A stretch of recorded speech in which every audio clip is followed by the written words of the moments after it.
The higher you go in the organization, the less your job is about doing the work. Positional power can create fear because you're holding people's futures in your hands. People really don't care what you know until they know you care. If you're not leading with the heart, the rest doesn't matter. I'm Shaunna Black, and you're listening to Tech Legacies Podcast. Hi, welcome to the Tech Legacies video podcast. I am your host, Fanny Dunnigan, where we come to you featuring technology executives, leaders, and professionals as they share their lessons, advice, and challenges that they face and how they overcame them throughout their technology career. And today I have with me Shaunna Black. Shaunna, how are you? I'm so great and so happy to be here with you always. It's always fun talking with you. It is. Yeah. You know, Shaunna, every time I'm with you, I feel this sense of calm and grace about you. Thank you. And you've seen it all, been through it all. I have. And then as a woman in technology as well, what would you say is kind of like the best piece of advice you've ever gotten throughout your career? You know, I think that the best piece of advice I ever got was also the hardest advice I ever got, which was be yourself. So when I started in technology, I'm a mechanical engineer by profession. So even in college, you know, less than 3% of us were women. And I've been the only most of my career. And in every job I had in the Fortune 500 and Fortune 1000s that I was in, I was the first woman in every job. So there was no role model ahead of me that showed how women did that job.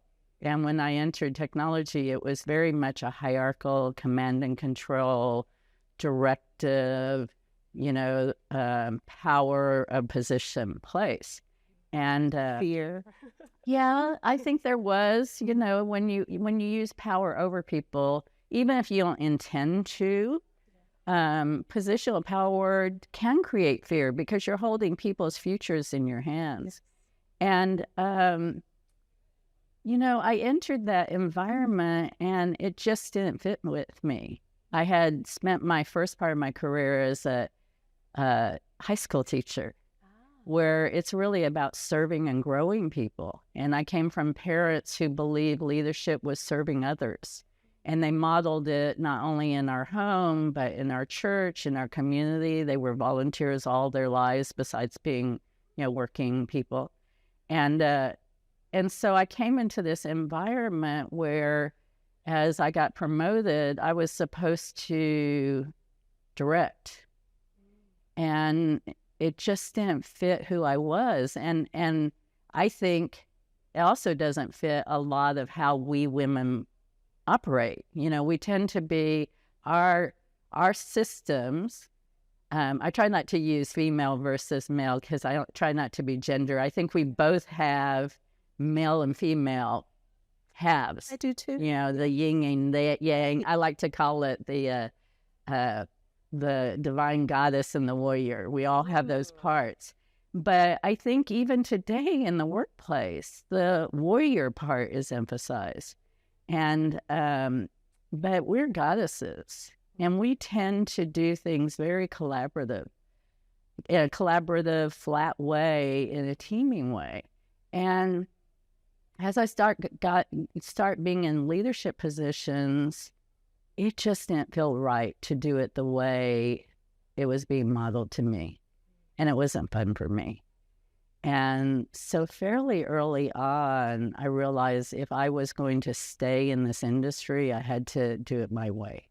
And I was blessed with people who supported that and encouraged that and thought it was a good addition to the culture.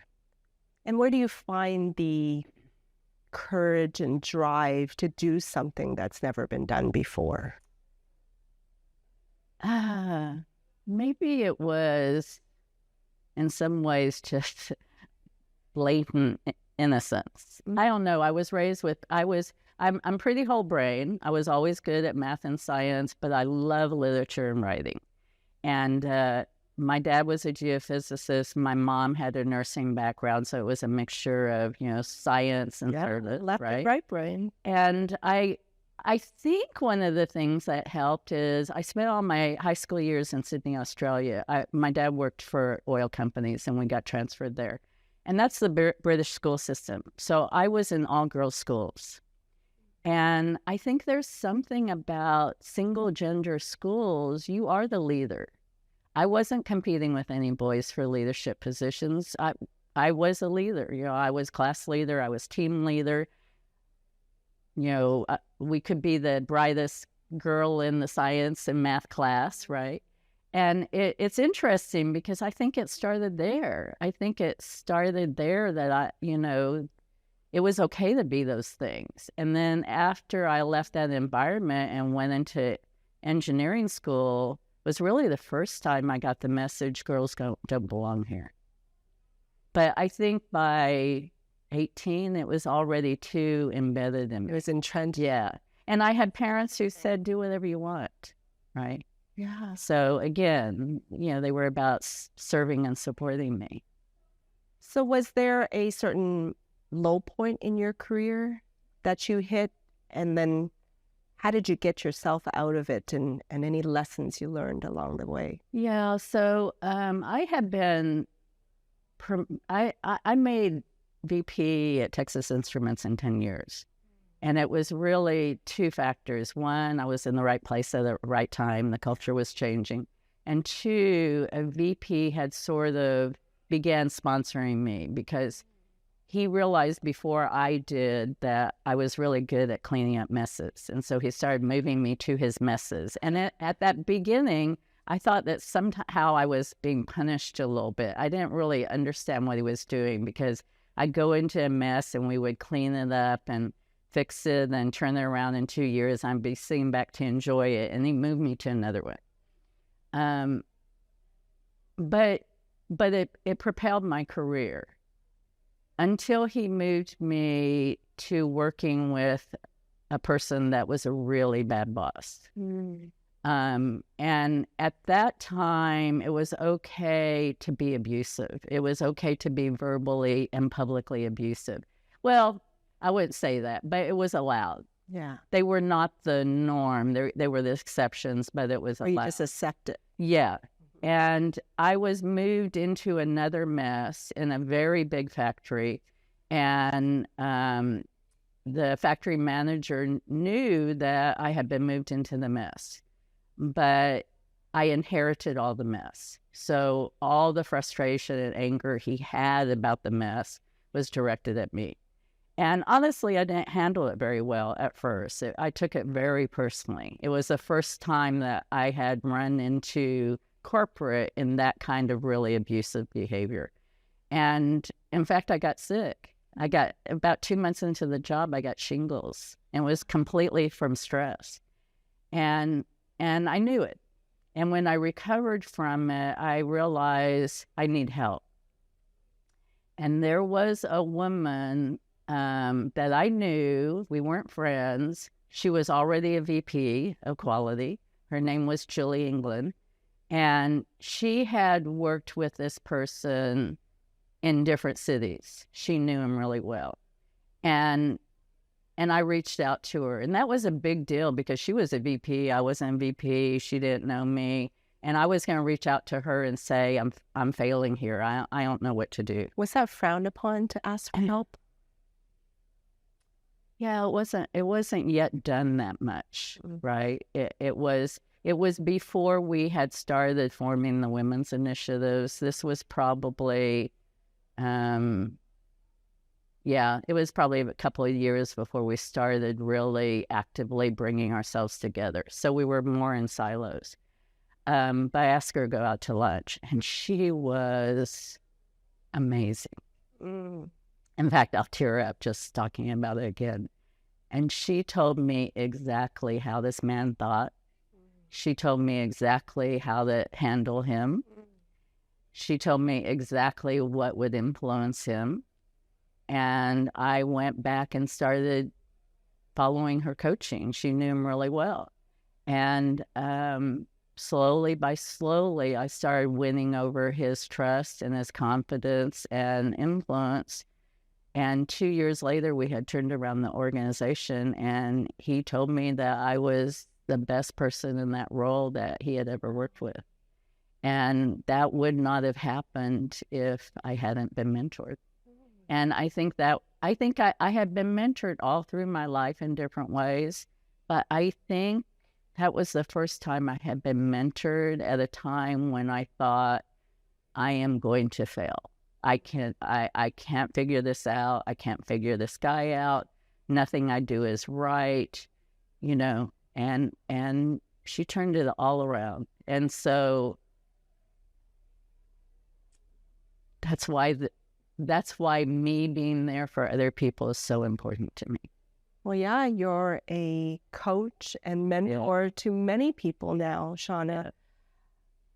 What are some of the things that what are like maybe 3 key pieces of advice that you would give and that you do give to your mentees nowadays? The first one is be yourself. You know, I can be the best Shauna in the world, or I can be a second class somebody else, right? So be yourself. The second one, I think, is a really hard one for a lot of people. Ask for help, right? And ask for help early and often. We have sort of this machismo heroic culture, right? Particularly in businesses, I think, but even in life. I mean, we sometimes do that even with spouses or partners. We don't ask for help early enough and fast enough. I just got to watch this with my daughter a week ago. But ask early and ask often, and know that if you're asking, other people will believe that they can ask you too. It's a virtual cycle. If you're never asking for help, you're sending a message, it's not okay to ask you for help. That's a really dangerous track. Builds a wall. It does. And actually, early in my career, I was sort of called on that by a friend. I had a friend say, "You're always available to me, always." I want to pause real quick here and give a special shout out to one of our sponsors, CG Infinity. I've worked with them for several years now, and I can truly say that they have one of the best workplace cultures that I've ever experienced. And they specialize in a variety of industries, especially energy, utilities, and financial services. And they serve them through their Salesforce, cloud, as well as customer experience services. So thank you, CG Infinity, and I hope you'll support them as they have supported us here at the podcast. But you rarely asked me for help, and I felt terrible. And I realized the message I was sending her that wasn't okay, right? It's almost a gift. It's a gift. When we ask someone for help. Such a gift, because we create safety. We create safety. And I think the third thing is assume goodness about people, right? Assume goodness. So one of the biggest traps we all face is we make up stories about people. We make stories up about bosses. We make stories up about friends. We make stories up about family. And they're dangerous traps. And a frequent coaching I make with people I work with who are really struggling with people is, what story are you making up about them? Wow. My friend Marcia Clark says all the time, what else could be true, right? And so I think it's really powerful to understand that the story you're making up about their behavior, I mean, their behavior as well is real. You can observe it, you can see it, but it's the story that puts the color around it. We don't really know why they're behaving that way until we ask. So assume goodness. I know a core part of your teachings and coaching is heart-centered leadership. Absolutely. What does that mean to you? And why is that something that we can look to adopt as we move forward in our career? Yeah, I think I'm writing a book right now called Grit and Grace, leading with the heart through crisis. I think that we really emphasize a lot in leadership today, those things I call sort of the warrior skills, focus, setting goals, productivity, powering through, linear decision making, even having a vision and a purpose, right? A lot of that is real warrior skills.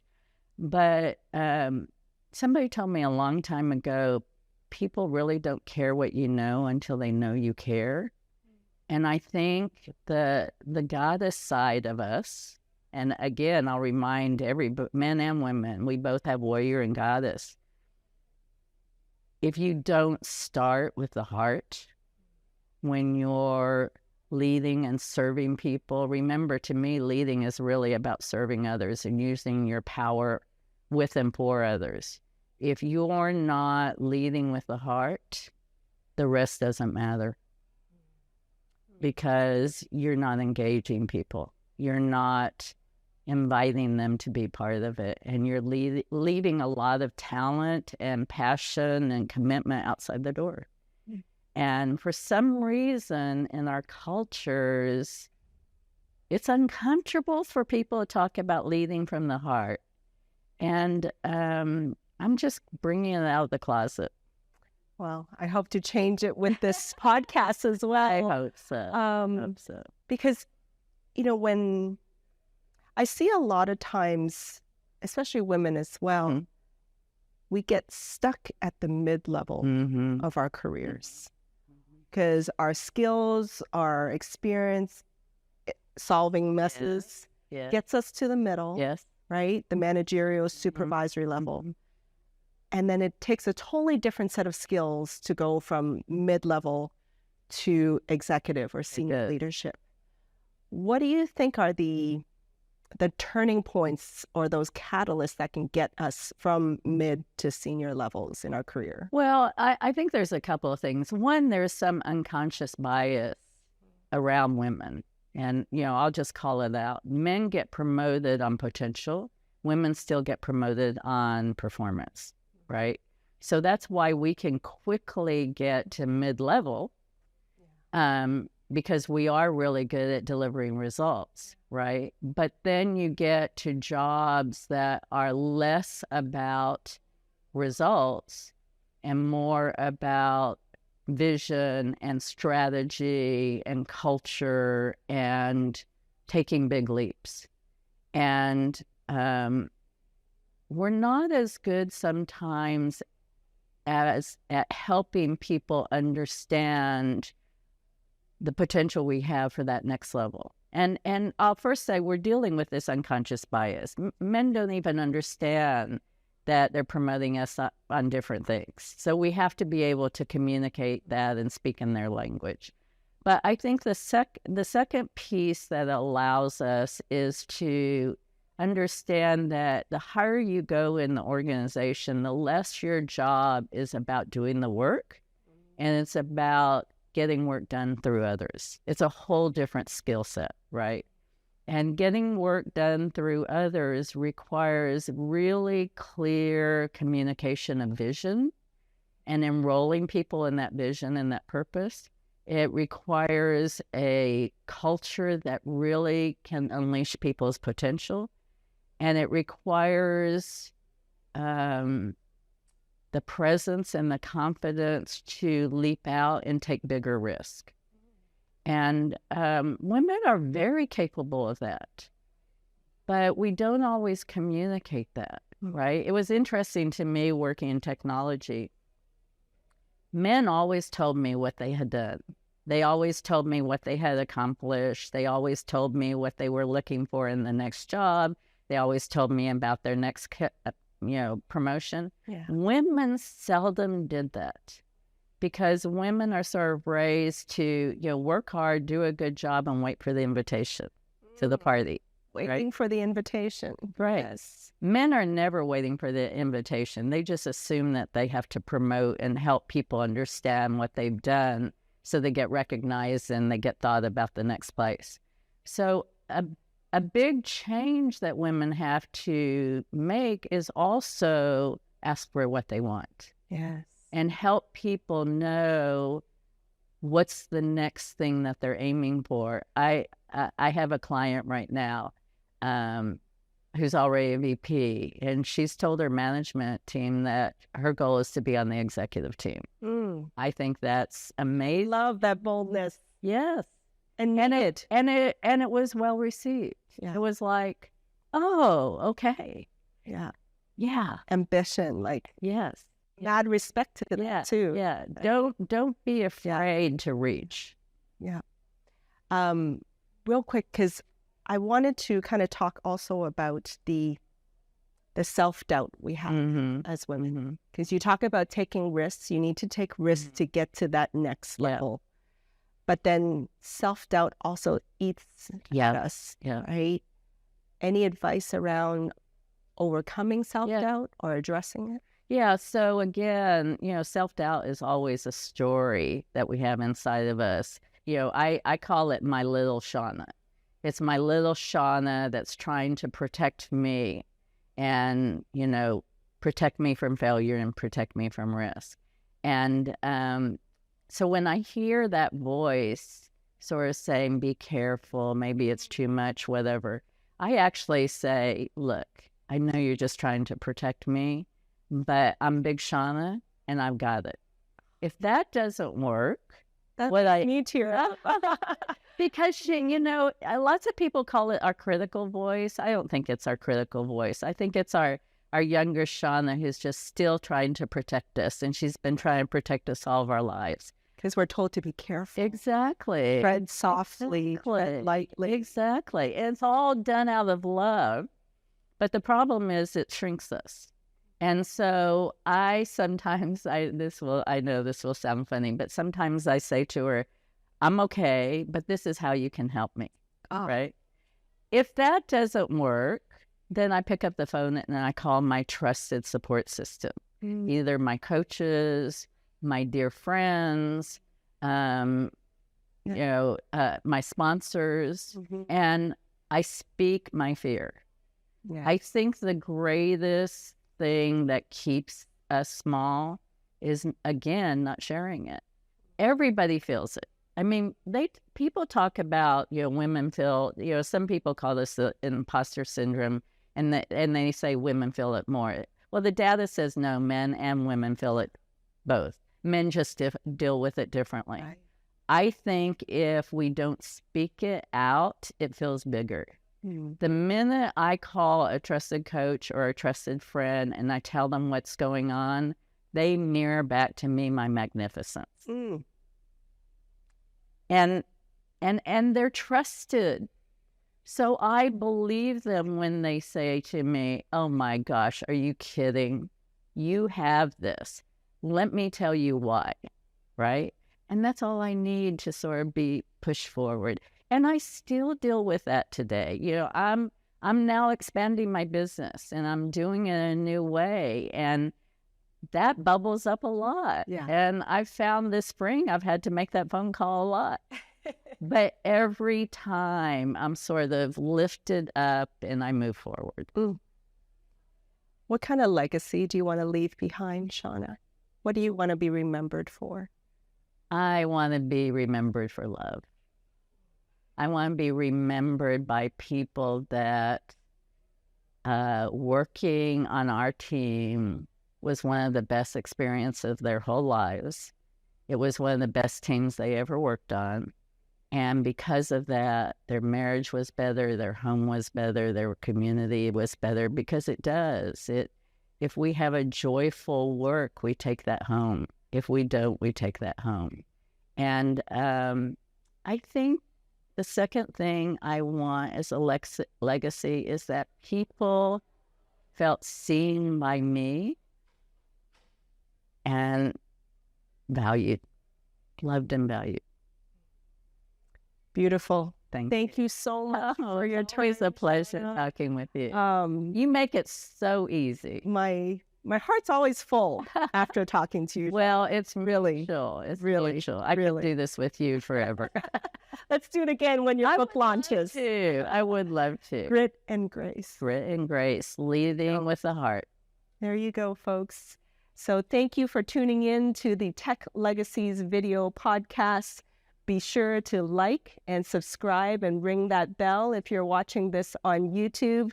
And be sure to subscribe to our podcast as well. Thank you for tuning in, and thank you, Shauna, for all your wisdom. Thank you.